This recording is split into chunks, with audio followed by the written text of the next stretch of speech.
안녕하세요. 찰리브라입니다. 지난 수년간 하락장에 큰 상승이 없었던 코인도 거의 다수입니다. 비트코인 빼고는. 제가 알기로는 그렇거든요. 근데 저는 이제 이런 생각을 해요. 사람마다 이제 다 바라보는 그런 게 다르겠지만 지금까지는 상품과 생각을 한번 해보세요. 지금 현재 시점을 이 증권과 이 코인에 관해서 상품에 관해서 이게 명확성이 없잖아요. 근데 어느 날 갑자기 XRP가 뭐 상품이네 증권이네 막 이러기 시작을 해요. 그러면서 이제 XRP가 소송에 걸립니다. 그러고 나서 이제 시간 끌기를 해요. 근 한 몇 년간을.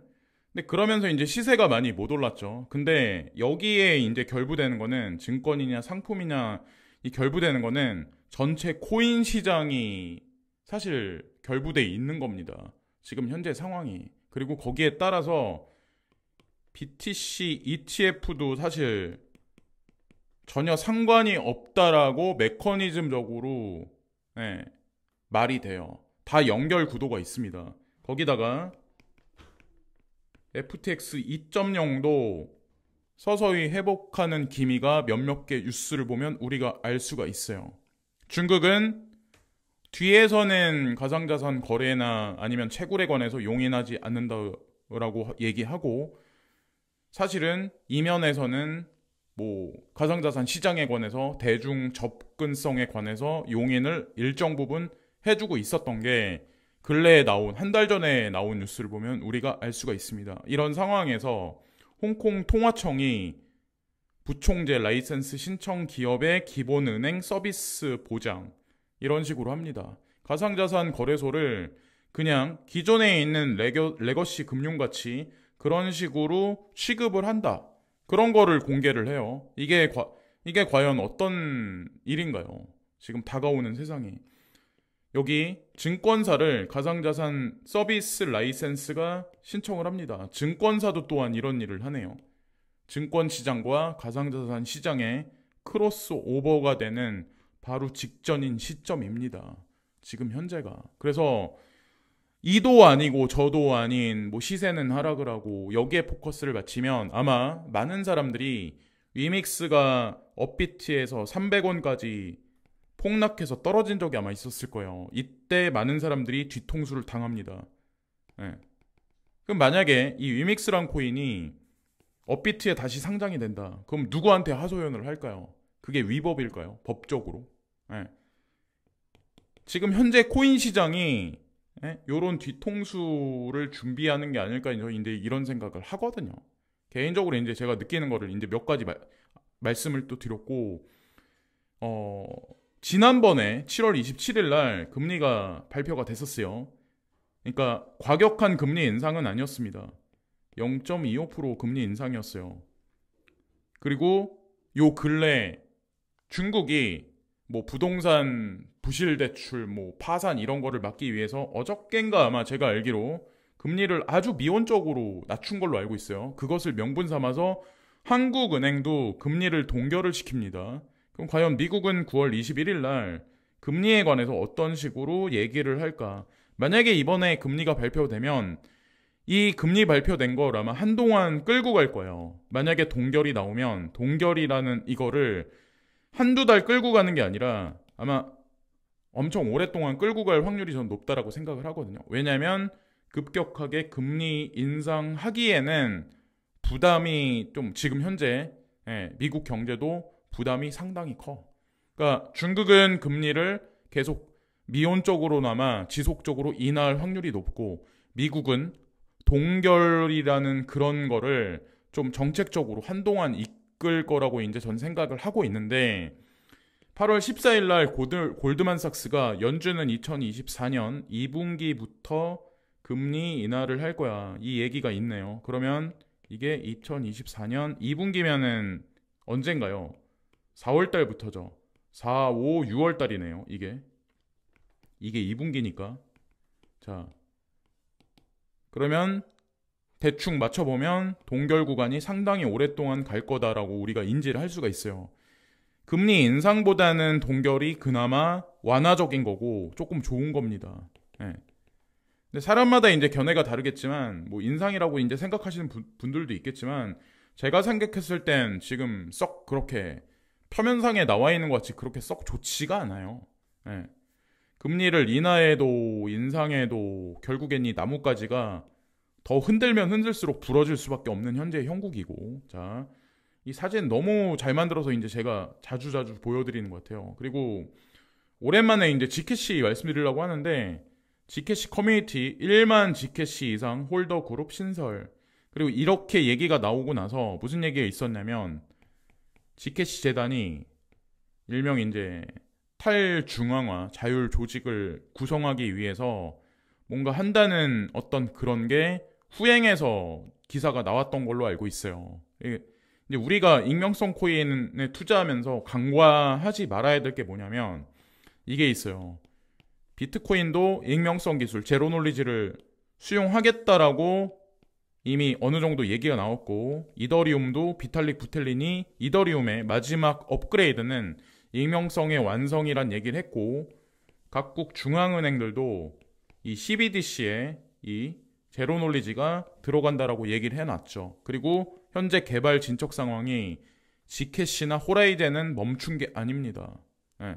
아마 크게 뒤통수를 반드시 전 칠 거라고 생각을 하는데, 뭐 상폐의 위기까지 갔었죠, 사실은. 근데 JP모건 이런 데가 2016년부터 투자를 해가지고 이 기술의 중요성에 관해서 인지를 했다는 자체가 사실 간과하면 안 된다라고 이제 저는 생각을 하거든요. 지나가는 김에 이제 말씀 또 드리고 싶었고, 또 하나는 시간이 흘러가면 흘러갈수록 글로벌 워밍이죠. 계속 지구 온도는 계속 상승하고 있어요. 이 계속 올라가면은 이게 어떤 상황이 연출될까요? 여러분들 이미 알고 계실 거예요. 이게 곡물 수확량이나 이런 것들이 계속 올라가고 있는 게 아닙니다. 지속적으로 경작 면적이 감소하고 수확량은 한 해 한 해 계속 감소되고 있는 현재 추세예요. 지금 곡물 수확량이. 그리고 날씨가 더우니까 에너지의 중요성이 시간의 흐름에 따라서 계속 중요시되는 현재 시점입니다. 그리고 지구의 온도가 1도씩 올라갈 때마다 어떤 상황이 발생되는지 제가 자세히 말씀 안 드려도 이미 여러분들은 인지를 하실 겁니다. 한 달 한 달, 1년 1년 시간이 흐름에 따라서 계속해서 2030년까지 계속 인플레가 만약에 올라간다면 전 세계는 하이퍼 인플레이션 쪽으로 아마 치중될 거예요. 거기다가 인공지능, 로봇이 우리의 영역을 대체하기 시작하는 바로 그 분기점입니다. 우리는 앞으로 뭘 먹고 살아야 될까요? 하이퍼 인플레이션 상황에서. 네. 이런 위기의식을, 이것에 관해서 위기의식을 가지고 준비를 하냐 대응을 안 하냐에 따라서 아마 명암이 엄청나게 갈릴 겁니다. 앞으로의 세상이 지금과는, 과거 100년과는 전혀 다른 세상이 올 거라고 저는 생각을 해요. 사람들은 흔하게 뭐 과학기술의 진보로 인해서 우리는 보다 편한 세상으로 갈 거야. 그리고 사람들은 여유로운 시간에 여유를 만끽할 거야. 예를 들어서 주 5일 근무제가 있었을 때 편했죠. 주 4일 근무제가 되고 주 3일 근무제가 되면 그만큼 보수도 줄어들 가능성이 높습니다. 과연 어떻게 될까요? 자, 영원한 직업도 없고 철밥통도 없습니다. 제가 이 기사를 가져왔는데 왜 말씀드리려고 하냐면, 세계 기온이 지속적으로 올라가요. 이거랑 뭐랑 연결돼 있냐면 북극 있죠? 북극에 빙하들이 녹아내립니다. 그럼 지금까지 많이 움직이지 못했던 해상로가 생기기 시작해요. 이게 러시아랑 상관이 있어요. 러시아랑 중국하고 유로존하고 또 관련이 있습니다. 그리고 얼음이 녹으면, 북극에 일정 부분 얼음이 녹으면 여기 수많은 지하 자원이 밑에 깔려 있습니다. 이거랑 또 중국하고 러시아하고 엮여 있어요. 그래서 어떤 일이 있었냐면 북극 이사회 순환의장국에 노르웨이가 이번에 들어가는데 5월 12일 날부로 들어가는데 회원국 러시아 고립 심화될 듯, 기사가 이렇게 나와요. 이때도 기사는 이렇게 나옵니다. 그러니까 러시아가 지금 막 이렇게 그러니까. 근데 또 웃긴 건 또 전쟁은 안 끝나죠. 근데 이제 이 상황에 이제 중국이 나서가지고 이제 뭐라고 얘기를 하냐면, 노르웨이 간 중국 외교부장이 신냉전 시 만약에 중국 유럽 관계 심각한 타격 있을 거야. 경고를 내요. 여기서 중국이. 자, 이제 중국이 경고를 내요. 근데 이거랑 무슨 관련이 있냐면, 북극 이사회 의장국이 되게 중요하죠.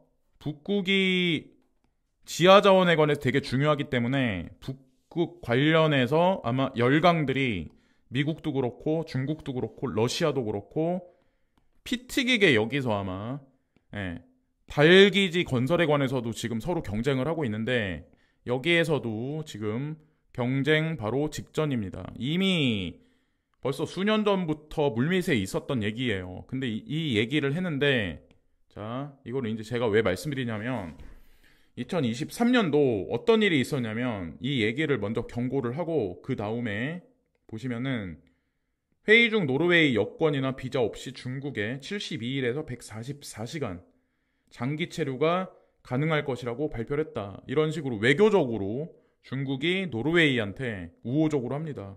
그러고 무역이 크게 증가하여 노르웨이로부터 수입이 거의 4배가 증가했다.